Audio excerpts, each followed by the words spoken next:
Uh, well, while we wait for Devoe to reconnect, let's, Lakunle, could you just bring your thoughts into the story while we wait for Devoe to reconnect with us? Okay, so I'm thinking. Okay, Devoe, we got you back now. Yes, what is pertinent here to note is that this is not new in the history of African nations. And it seems as if we only hear of the AU playing active roles only when democracy or things break down in countries. I am concerned that some of these international bodies, from ECOWAS to AU, first of all, have not played a day-to-day active role in maintaining democracy in many of the African states. And I'm speaking to bad governance that has pervaded Africa for decades. And this is where you expect when diplomatic bodies come together, some infusion of effort is put into supporting these democracies. Because when you come in at the last minute, usually most times these takeovers are on the premise of bad governance. You really don't have not just a moral high ground. There's not much respect to the orders that you take. Because Hmm. remember, Niger is one out of five countries that have been toppled over. We're talking about Sudan and what is going on there. We're talking about Mali. We're talking about Burkina Burkina Faso. Faso. You're talking about Chad. Yes, you're talking about even other countries, and some will term it, that are still under some form of foreign establishment hold, even though they have democracies in place. But in reality, those countries are not nations. All right, Devoe. So these are the issues that I believe the AU and the African Union should begin to champion, and not only form a knee-jerk reaction when what we knew was not holding water has broken down. All right, thank you so much, Devo, for a passionate one there. Even though it seemed, from what I gather now, it seemed like this sanction, it's more like medicine after death. We could have done a whole lot better before things degenerated to this level. But we see from the statement issued by the AU that there was a commendation for the ECOWAS under the leadership of President Bola Tinubu so far in the efforts that he has um, spearheaded so far. So, Lakunle, just quickly chime in on it in just less than 30 seconds, and then we can get into your story. Right. So I think that beyond this, this is just the surface of the water we're looking at. The underlying factor, what is the motivation that causes all this interruption in governance and by the military who we say it is not desirable, that we don't want? Okay, so if the Yoruba people will say something, they say that you are looking at a man carrying a load on his head and you are complaining that the load is kind of head is not straight. And the man tells you, look, you didn't look beyond my head. Look at my legs. My legs are where the problem are. That is what I think we should be addressing. What exactly is this is wrong with the leadership in Africa that we cannot get things right? There are many countries in today, even in Nigeria here. When last did the water run from the pipes in your house?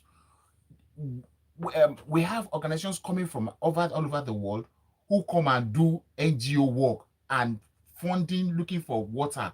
There's the story of this man that what's his name? I can't remember the name of this popular.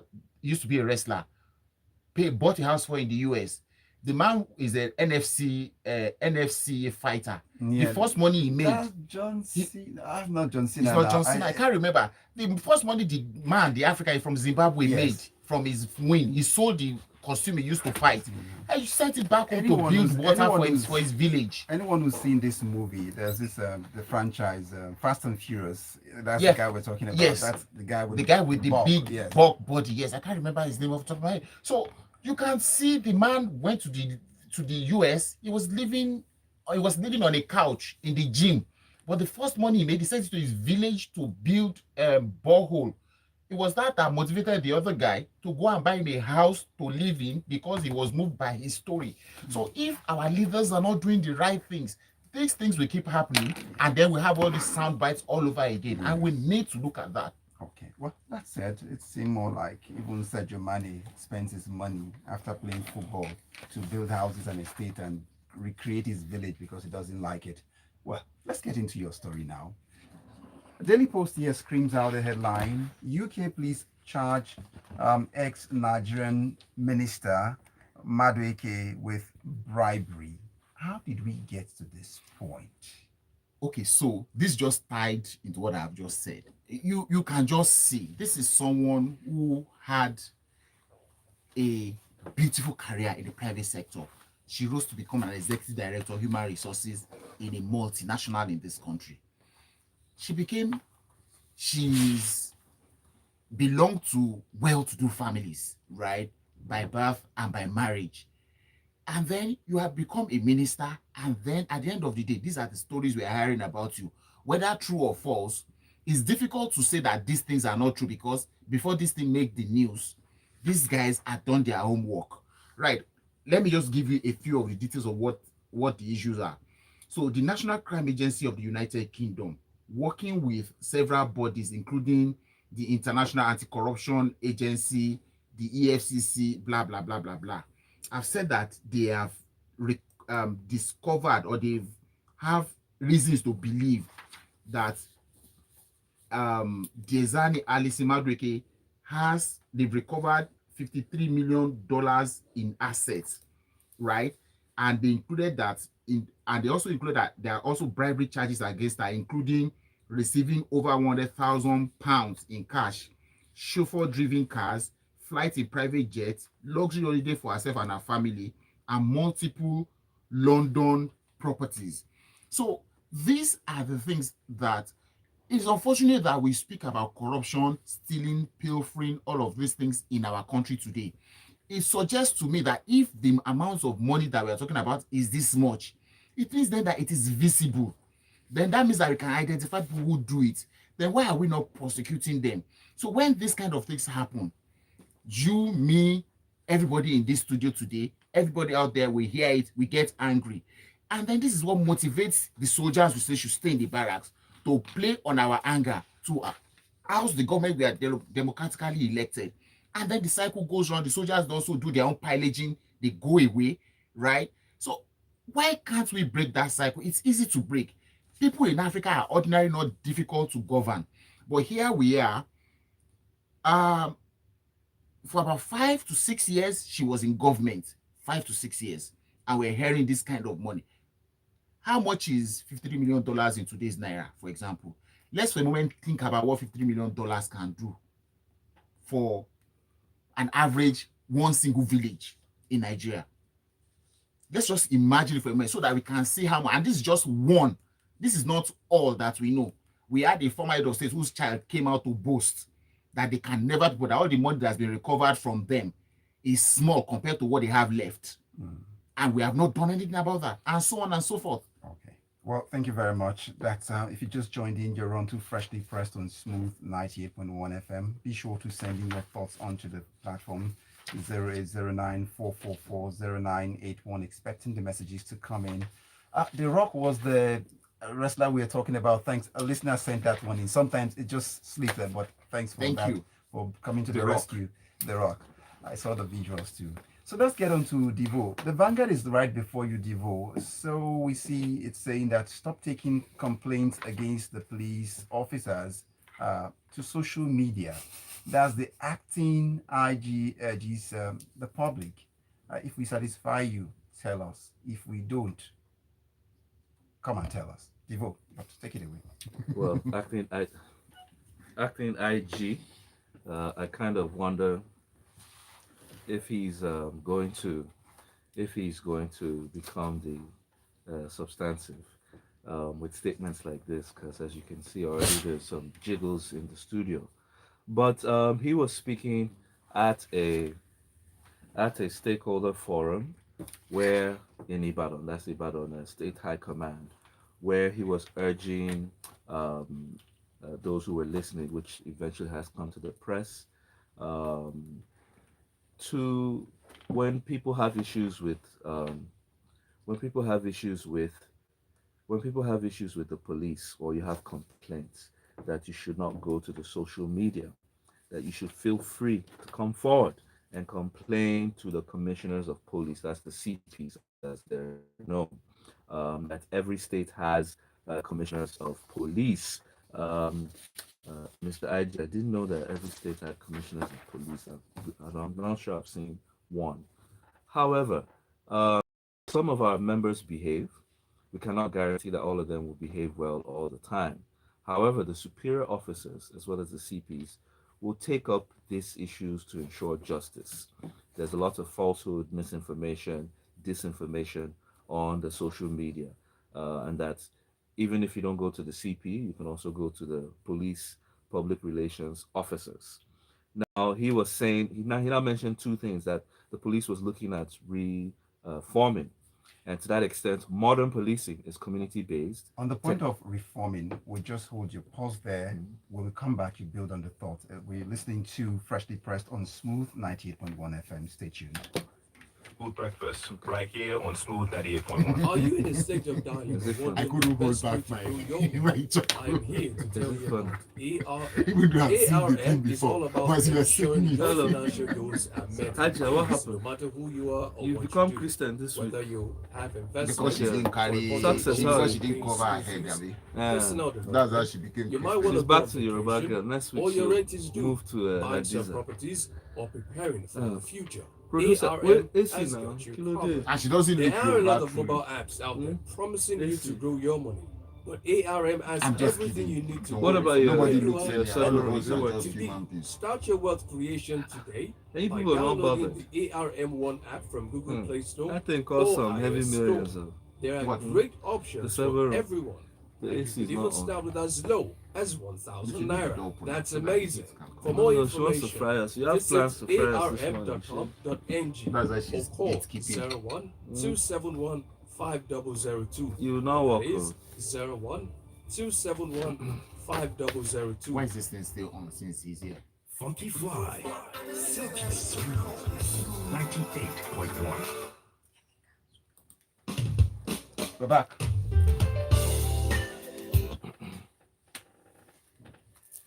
Smooth 98.1 FM. It's freshly pressed, and it's time for us to get back to Devoe Okorie as he was exploring the IG's charge to the members of the public.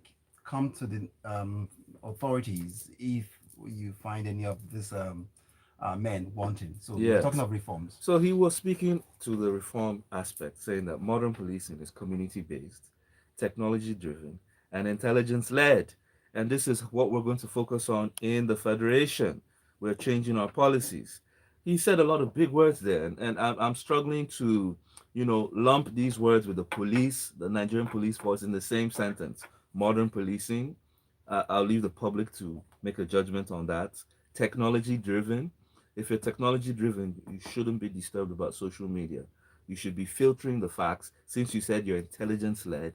And as you see in other climes, sorting out the truth from fake so that people know that not only are you on top of the job, but you know what's happening and we can trust what is coming out from the Nigerian police. Secondly, he mentioned we're going to adopt community policing by taking cognizance of certain peculiarities of each community through collaboration with other security agencies and state-owned security outfits. Remember the what do we refer to them as? The ancillary services in that became regional in the Amotekun, others, Ebube Agu, Ebube Agu. and then the one in the north, and I think Benue also had their own. Now, the point here is this. We understand that this should have been the proper way the police should have been acting since. The IG has a big responsibility and burden because we all know how grieved many are about Nigerian police. The problem here is we can't complain forever.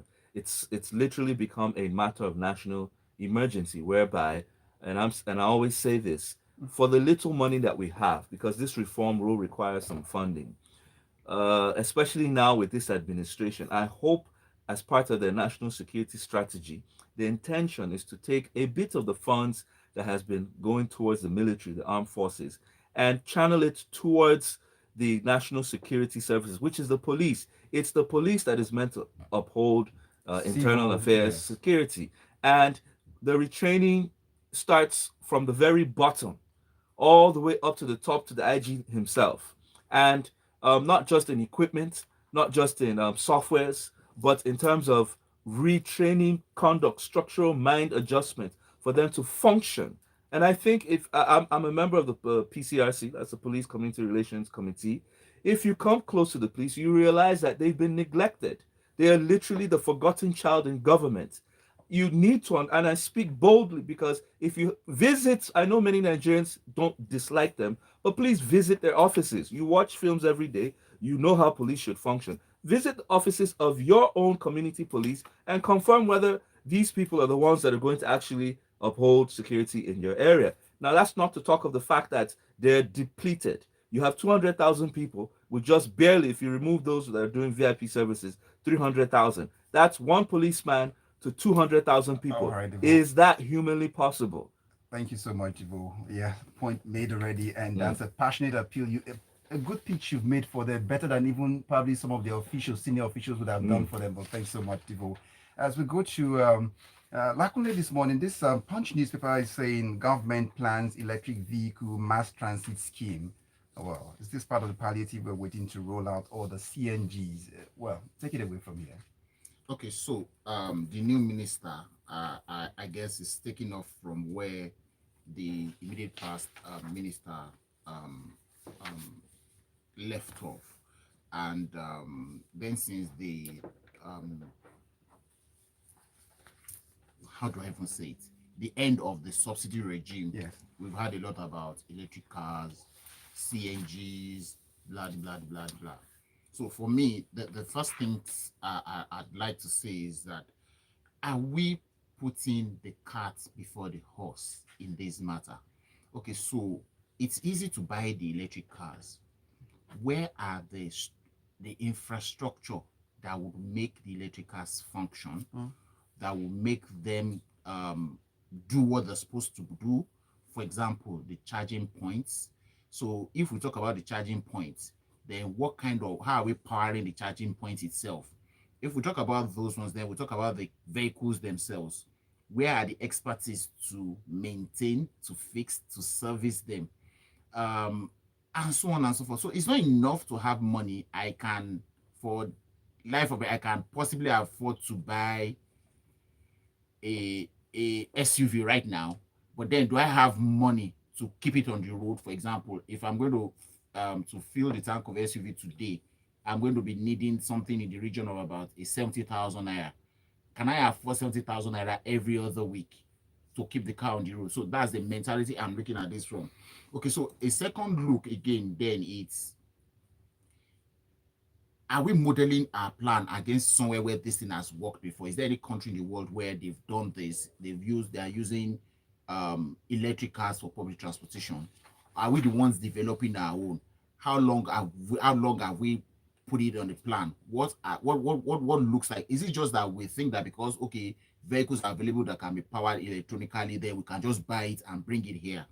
And then the third thing is, so what is the sustainability plan that would put in place aside from just talking about this? Yes, it's good to think about several things. When you have electric cars, you would probably be reducing our carbon footprint. Yeah.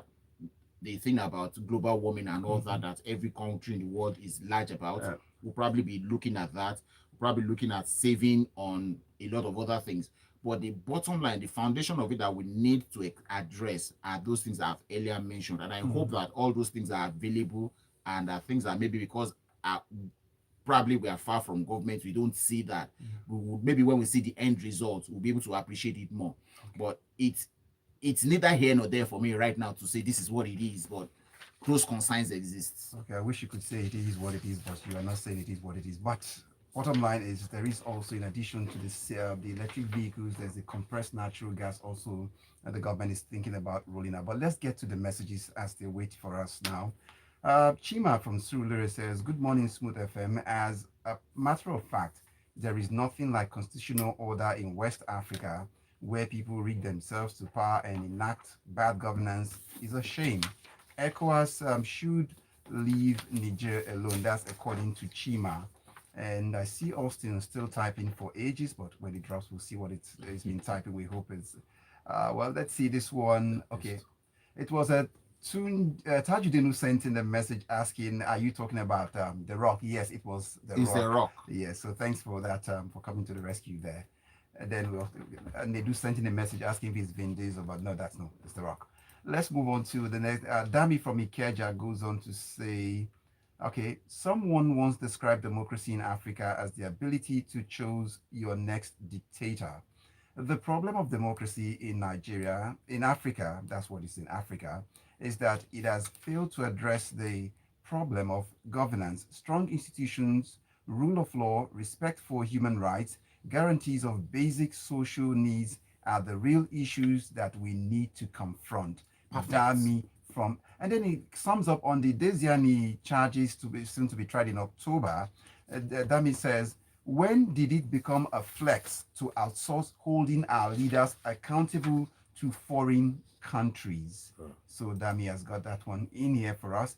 And then we've got this one from Barrister Dan Okuda from Igondo. Good morning, the crew. Why did it take all this long to bring Madueke to justice? Anyway, better late than never. The magnitude of looting is quite mind-boggling. That's according to Dan. And I've got a Fabian who sent in this one saying, good morning, everyone. I think we're missing the point here. For 8 years, Desiani Alison Madueke was being investigated by a government that came in to champion corruption. Yet it takes another country police to charge her. The same happened with a former governor, probably somewhere in the Niger Delta, maybe Delta State precisely, or probably Bayelsa. But anyway, what do I have to just saying? Truth be told, until countries tackle corruption head on, military juntas will continue to rise. And then it goes on. Adebayo sent in this. What's message? Oh, I can't get Adebayo's message, but let's get one more in. Good morning, crew. To report police to police, I laugh in Germany. And it says laugh out loud. Let's him reform the police authority first. He needs to visit some of our police stations on schedule to know what is going on there. Bail is free. Police is your friend, they say, from Ezekiel. Ajay, I see your message, but we have to get on to the next paper. This one goes to Lakunle. Lakunle, this is yours now. I'll come to you on the next. Devoe, you're doing 7. Okay, let's go to story 7 now. The 7th story here is coming in from, if you find it for me, the Guardian newspaper says, women are complaining about being left out in the scheme of things in terms of the allocation. So let's quickly do this. Subsidy, smallholder women farmers left with nothing. They cry out. That's according to the Guardian. Please do this for us. It's a smallholder organization for women farmers. They were speaking on the food security situation in the country and how the subsidy removal has impacted them extremely badly. And they said not only has it driven food prices up, they're suffering from the supply chain shocks. And just to make that easy, on the demand side of things, Yes. they're saying that high transport price means many of them, obviously, they're smallholder, they can't afford. It will make food unavailable, not only to the markets, but to where it's supplied to. And on the supply side, with the high FX rates, and many of the things that we use are imported, they're saying it has brought high pricing for local tools, for seedlings, for fertilizer, which obviously is missing because people are making a killing on it, selling it abroad. And basically what they refer to as inputs, even labor has increased. And these are farmers who, in most cases, don't make so much margin on what they sell. To get as small as ugu to the market, yes, pumpkin and the rest. And not to talk of the insecurity crisis that has ravaged many farmers in different parts. But you see, whilst this was centered on the fact that they were women and that they were smallholder farmers, remember agriculture holds the biggest contributor to employment in the country and also GDP contribution after the oil and gas sector. Now, it's essential that Nigeria begin to reform its agricultural sector. When I say, I'm tired of seeing this word called smallholder. Okay. Smallholder is referring to, if you remember your agriculture in cutlass and hoe, yes, and not even tractor, subsistence farming. Subsistence. What you do at the back of your house, or maybe 1 or 2 acres in your village, that volume of farming cannot sustain a nation, cannot feed a hungry 20 million infested Lagos. You need proper Hunger, I object to mechanization. hunger-infested Lagos. Yes, we're 20 million people. Devoe, this is the center of People- excellence. Lagos cannot be The hunger-infested. state So of aquatic Lagos- let's splendor. move Lagos on is to. hungry. Let's get to close us up with this story coming in from Premium Times. Ogun doctors declared indefinite strike over hazard allowance. Isn't this strike even an hazard in itself? But just close up in a minute. Like you said, Fela said it that confusion break bone when dead body has an accident. In English, In in English, English, I've said it in English. That's what I just said now. Confusion breaks bones when dead body has an accident. It's better said when you say it in pidgin, but Okay. that's to where the so doctors that's now. where we are right now. So they go on strike. People who need medical care don't get it. They go on strike. They still don't get what they want. I think that where we are today in Nigeria, I keep saying it. People are free, yes, to express anger and all that. The labor laws allows us strikes and all that. But where we are today in Nigeria, it is obvious that strikes does not solve any problem. Yeah. And I would appeal to everybody involved, the NMA in Ogun State, the Ogun State government, the good people of Ogun State like myself, to find We'll send you a delegation. You will be part of the delegation. because of the I committee. mean, strikes can't solve any of our problems right now. We need reasonable people. We need to reason out things. We need reasonability to solve our problems. All right.